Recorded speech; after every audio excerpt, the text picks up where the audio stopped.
Alright, welcome to Feeling Pinkie Keen. I've got a couple things to address from previous episodes, such as I missed a bonbon and Fall with her friends, so my count would be at 35 for her. And also, apparently, there's a commenter who gave me the correct numbers for everyone, being 17 Derpy, 20 Lyra, and 26 Bonbon. I appreciate that. You're smarter than me, of course, but I'm just gonna stick with my numbers and just increase my strictness. I'm just gonna be very strict on what constitutes a new scene, which will result in less numbers throughout the series, which means I will likely even out or even be a little bit lower than my normal projected number. So yes, I'm still stubborn. I do things my way, even if they're wrong. Although if you want to keep your count going, that would be even funnier, just to see how bad I go. Anyway, regardless of that, the point for this episode is going to Twilight, because she's kind of a jerk and is very sassy and rude towards Pinkie, just like everyone else has been in every episode that Pinkie is involved in. Let's move on. And so we join this episode with Twilight doing some magic practice, with Spike helping. However, while Twilight is doing the magic, Spike gets distracted by a Pinkie noise in the distance, and Twilight chastises him, saying, "We need full concentration for this." What? And then when she does mess up and drop the rock on Spike's head, she blames him for losing focus. How does this work? Why does this transmutation spell require the focus of a second person? I can only assume that in order for her to do the spell, she needs an image in mind, and when Spike changes the image by moving, it disrupts the image she has and causes her to flub the spell. But we see she's not even looking at him. Her eyes are closed for most of the time. So why does his physical change affect her mental image of him? 3 seconds into the episode and I'm already ranting about magic. It's just one of those episodes, I guess. Oh, I wasn't sure entirely which episode this was until now. Yeah, this is the Ye Olde Pinkie Sense episode. Something that felt like it was going to be more prominent than it is, and instead maybe gets like one callback in a future episode. Also, random side note, while 90% of Pinkie's physical abilities are just the Toon Force shenanigans she can use, the other 10% are her Earth Pony powers. She does have enhanced physical aptitude, as we see here and will see with her family. Twilight tells Spike to ignore Pinkie because she's just being Pinkie. And while we haven't covered it since the Paris Bride episode, we see that they still consider Pinkie a weird eccentric and don't question her antics. Given we only see a sliver of their actual lives, I presume that she does unusual, meaningless things all the time, which is why they don't pursue knowing what's going on in these situations. Regardless, it is disheartening whenever characters are dismissive of Pinkie Pie just because she can be unusual. Long. Also, Twilight ignores herself and just goes to see what's going on anyway. Kind of meaningless dialogue from that previous scene, other than displaying the dismissive attitude that will take the forefront of this episode, I suppose. Pinkie claims that her tail twitching is her Pinkie sense, telling her that stuff is about to start falling. And we see a frog land on Twilight's face. Twilight throughout this episode will constantly rebuke Pinkie's Pinkie sense, while the universe, and by extension the show, do everything to prove Pinkie's nonsense is its own unique form of quote-unquote magic, I guess. If we want to get crazy, we could even call this reality warping. Pinkie can also speak frog, apparently, similar to how Fluttershy can understand her furry friends, so I guess it's an Earth Pony thing? Or is it just more of Pinkie's unique bullshit? Fluttershy calls Twilight by her full name. I assume this episode was written pretty early on in development, before the main six grew closer or something? Kind of feels out of left field for her to be using her full name out of the blue. Just like, "Oh, I'm sorry, Twilight Sparkle." It's like, what? Girl, what? Also, Fluttershy mentions that the frogs are overpopulating. Remember what I said in Winter Wrap-Up? And while the ponies are trying to be nice here, I feel like the animals will all slowly become domesticated. Yeah, I'm starting to think I'm onto something. Also, Fluttershy's voice actress speaks like she has something in her mouth, like I said in Winter Wrap-Up as well, which is why I found the whole Belle situation in that episode strange to begin with, even if I was wrong about it then. Also, Fluttershy mentioned something about Froggy Bottom Bog. We'll get into it later. It might just be perspective, but Twilight has no cutie mark in the shot. Given that they colored the area darker, I think it's supposed to be obscured in shadow, but I'm gonna call it out anyway. When Pinkie points out the frog on her face, Twilight activates some random sass and teases Pinkie about her Pinkie sense. A little harsh, but it seems pretty tame, honestly, at this point. But we're also going to delve into something hinted at in Bridal Gossip, which is Twilight being a turbo science nerd, and she doesn't believe in anything superstitious. You know, with her whole bias against the superstitious book of plants that are simply super whatever. I don't remember the actual full title of the book. Regardless, they live in a world of literal magic, and I find it confusing to say the least that she's this, obstinate about it. I'm trying to find an example to use, but the examples keep coming up short. Something like A and B exist, and someone says, "Well, I know about G," and we taunt them because we haven't even gotten to C yet. That's probably a bad example. Like I said, I'm struggling to explain this whole position, but hopefully you get the idea. Oh, I remember the name of the book now. It was Supernaturals, Natural Remedies That Are Simply Super. Because it said supernatural, Twilight thought it was completely worthless. So, it was hinted at that she wasn't into superstitions or supernatural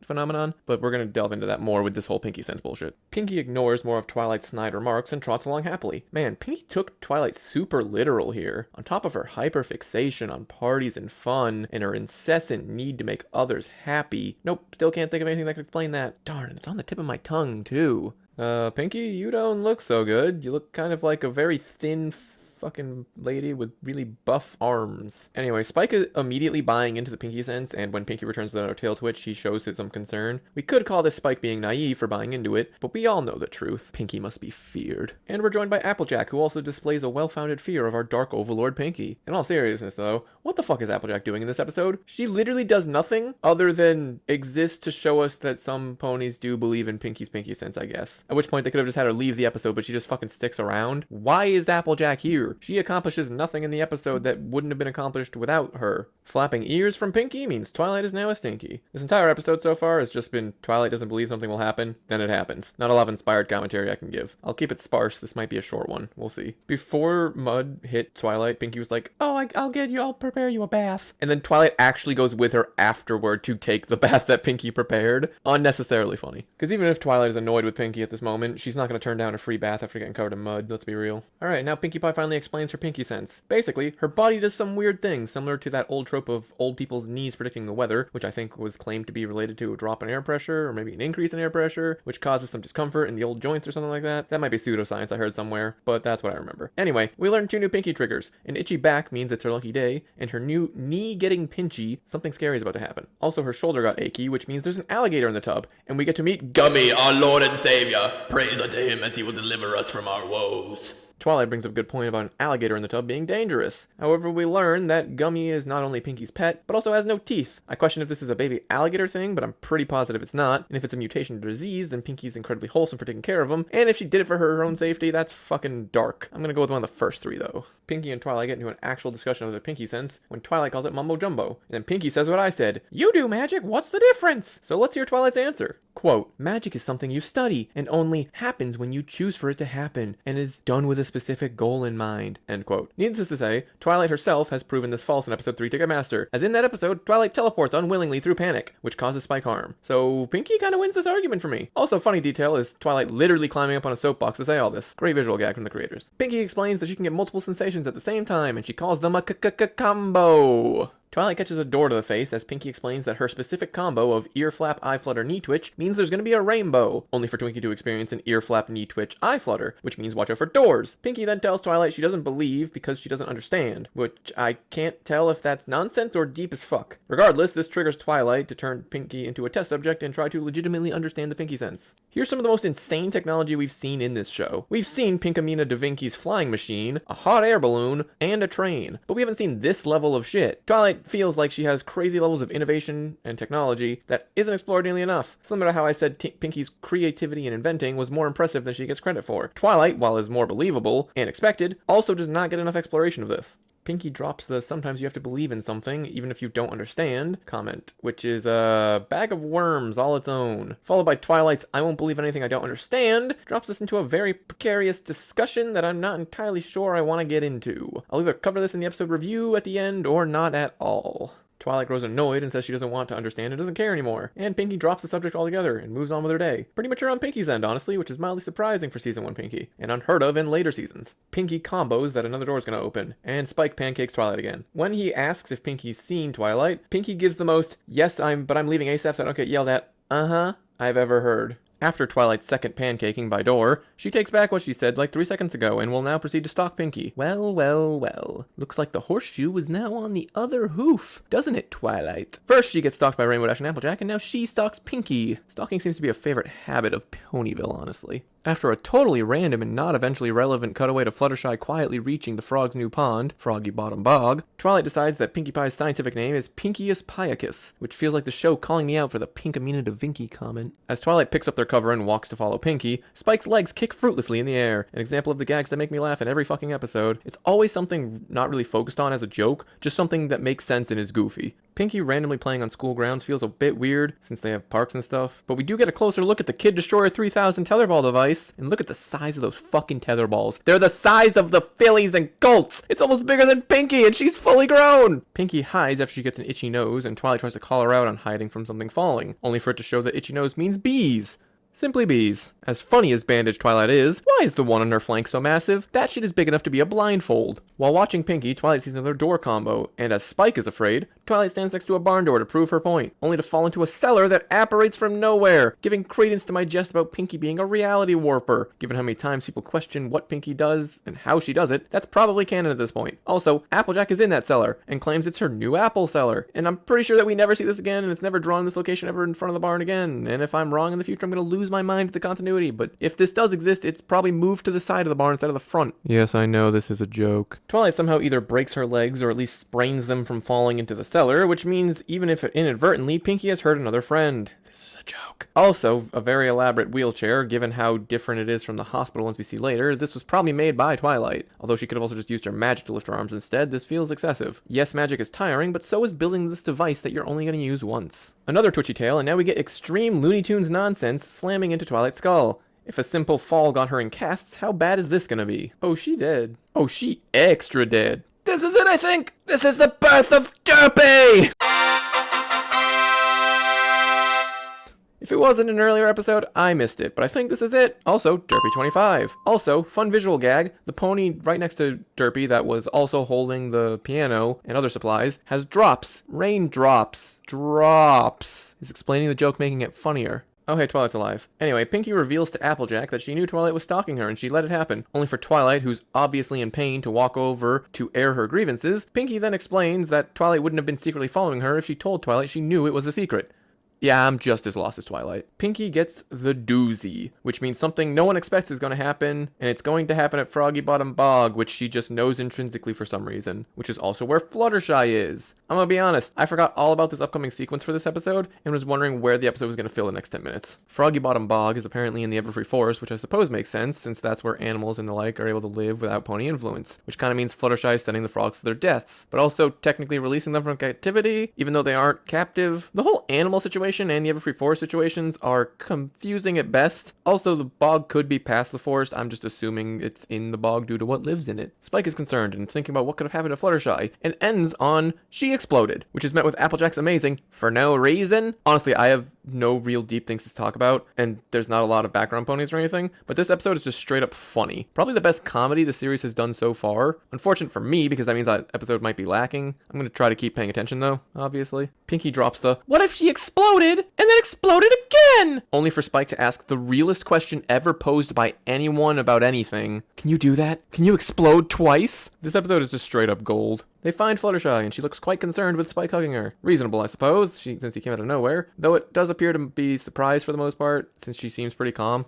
Twilight starts gloating about being right, and we get the classic character talks about thing and thing is behind them cliche, and she also doubles down on the there's no point in believing things you can't see for yourself, to which Spike provides the lovely, then turn around and see for yourself. Say hello to the Hydra. It's currently got 4 heads. In the myths, it's simply called many-headed, so any number of heads is technically viable aside from 1 or 2. It's also said to have poisonous breath and blood, so potent to the point that its smell was deadly. Given that Twilight was just coughing in a cloud of green smoke, I'd say this is pretty dang accurate representation. Also, Pinkie is the one to name drop the Hydra, which is weird that she knows that, but also neat, I guess. I would have assumed it would be Fluttershy or Twilight, but alright. Actually, who was it who said it in the first episode about the Manticore? Pretty sure it was Twilight. Also, it's shown with only 2 legs for its large body. Depictions vary from no limbs to 2 limbs to 4 limbs, so none are technically correct, which also means they're all technically correct. Good job, I guess. Spike asks Twilight to transform the Hydra into something smaller, and she claims she can't. I don't remember if she learns any polymorph spells, or if those fall under the impossible category. I do know they do some wild bullshit in the Trixie Returns episode, as well as other future seasons. I'll try to cover more spell-related things then, and we'll see. But while that's happening, Fluttershy makes a callback to what she learned in Dragonshy episode, great continuity, and she does a hop, skip, and a jump across some stone pillars, despite being able to fly. I think Fluttershy, when panicked like this, just can't fly because her wings are stiff from fear or something like that. I don't know. Yeet the child! When scared and trying to stall the Hydra for her friends, Twilight thinks of Rainbow Dash, calling her brave and asking what she would do in the situation, which is really nice detail showing us more of what Twilight thinks about her friends as individuals. We don't get a lot of insight in her mind about them. It's usually, I love or care for all of them. Nothing too individualized. And I think I've already pointed out the unfortunate opinions they all seem to hold for Pinkie, so this extra detailing is nice about Rainbow. That being said, she thinks Rainbow would charge in with no plan into certain death. Doesn't really speak well for her opinion of Rainbow's intelligence, which she's not entirely wrong, but also harsh. Twilight and the others are scared because the path they were jumping on is gone. If only Twilight could could teleport. And before you argue, she didn't learn it yet. She could do that in episode 1. And if you argue, she's scared and nervous, so she didn't think of that. Ticketmaster. She was scared and nervous and panicking, which led her for an undesired teleport, which means in this situation, she could have just accidentally teleported. And they're trying to turn this moment into a trust me, Twilight, you have to take a leap of faith. Really trying to put the stock into some things don't make sense, but you have to believe mentality. As Twilight falls to her death, we have to ask ourselves, is Smart Purple Horse truly smart? Pinkie's Toon Force is so powerful that it makes the bubble function like a trampoline. Twilight transforms into Daybreaker. That's a season 5 reference for you. Anyway, this happens because Pinkie says the Hydra wasn't the doozy after Twilight tries to give her credit for it. This all culminates in the doozy being Twilight admitting that the Pinkie sense makes sense because it makes sense, not because it makes sense.